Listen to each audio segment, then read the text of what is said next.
Samantala, bantay sarado na ng Highway Patrol Group ang tinaguriang Devil's Curve sa Tanay, Rizal. Kasunod ng viral motorcycle stunt crash na ikinamatay ng isang vlogger. Naglaan na rin ng police outpost ang probinsya ng Rizal upang makadagdag sa seguridad sa lugar. Naritong ulat ni Edniel Parosa.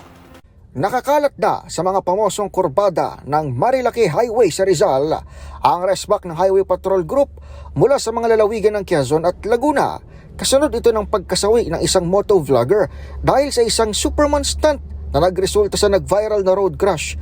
Dito sa kung tawagin ay Devil's Curve ng bayan ng Tanay, minamanduhan ng mga pulis sa mga motorista na magbagal ng takbo habang tuloy rin ang kanilang checkpoint para sa mga posibleng may violation gaya ng walang helmet o kaukulang lisensya. Gayon din nagtayo na ang Rizal Provincial Police Office na outpost sa Killer Curve at nilagyan na rin ito ng force multipliers mula sa HPG. Actually, galing pa po kami ng Laguna.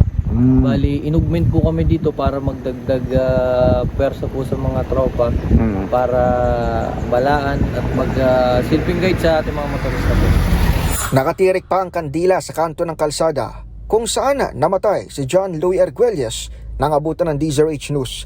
Ito na ay ika-13 road accident ngayong taon sa 115 km road na tumatagos mula Marikina at nakapagtala na rin ng 158 aksidente noong 2024. Pinakakalampag na rin sa Senado ang pagbabawal na gawing racetrack ang Marilaki dahil sa mga aksidente. Para sa MBC TV Network News, ito si Edniel Parosa ng DZRH. Una sa Pilipinas, una sa Pilipino.